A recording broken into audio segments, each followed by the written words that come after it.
Alrighty, YouTube. It's it was about January 12th here. Been really busy with lots of different projects. I haven't really had a chance to work on the mud tractor in quite a while. I'm actually out here doing a few things to it today. I want to show you some other stuff here before I show you what I'm doing on the mud tractor. Dressed so interestingly because I was out snow blowing with the 345. Yeah, that's right. I went to found on eBay and drove all the way to New York, which is about 6 hours each way, and picked up a 42-inch mechanical run snowblower for the 345. So I'll go ahead and show you that. There it is. It's in pretty decent shape, not bad. Yeah, I had to fit it a little bit to put it on the machine because it was on I don't know, like a 320 or something.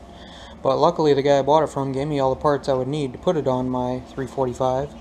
So it works pretty good.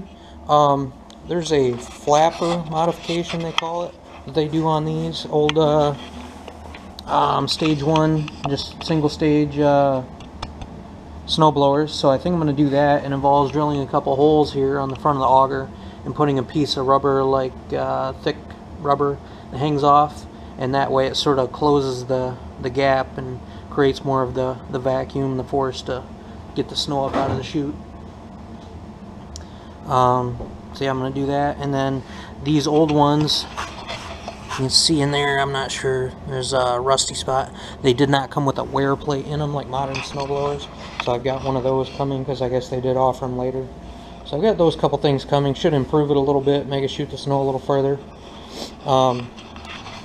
First I tried it with just the ag tires on and the wheel weights, thinking that, you know, maybe I wouldn't need to push and get as good a traction as when I had the snow blade on, but that was not the case.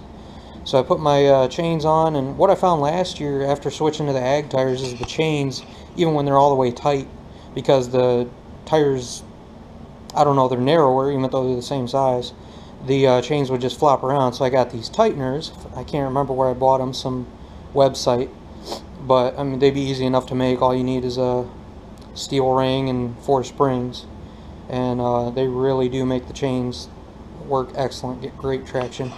But yeah, the snowblower works okay. I'm curious to see how this flapper modification thing is going to make a difference.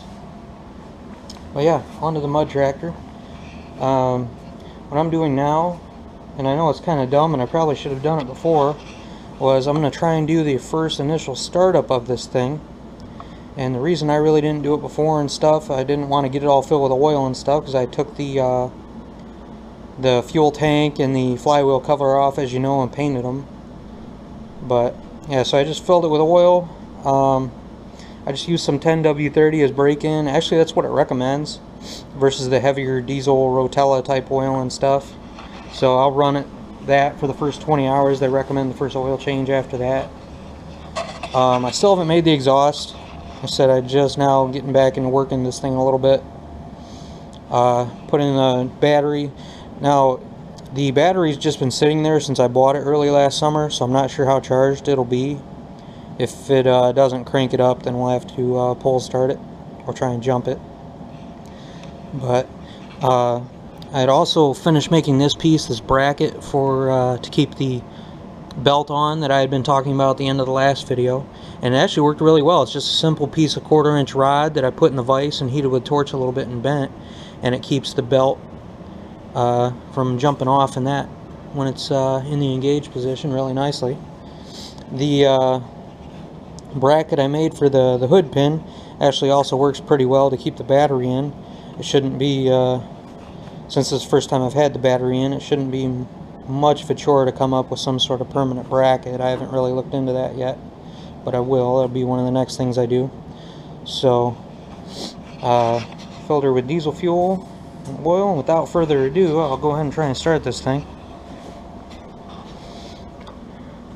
Alright, let's see, turn the fuel on, move the throttle down to the run position and lock it in place.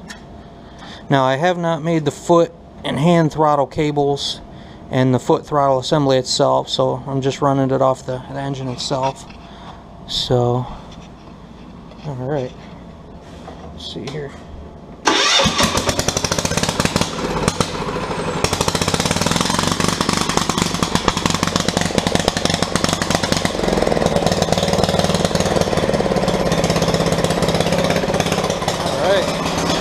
Well, it started right up. Better open the garage before we gas ourselves.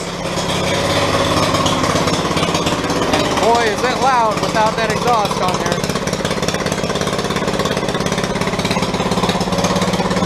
Woo! Diesel power, baby.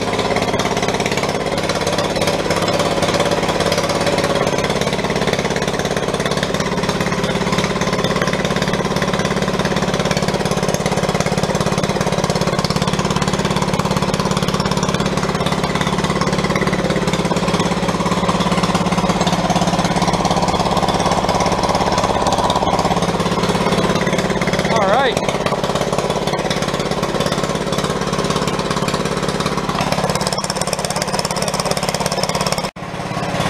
Alright, the battery on the camera is almost dead, but I'm going to try and pull this thing out and do a quick lap around the driveway. Said I don't have the push throttle, so it'll be pretty slow.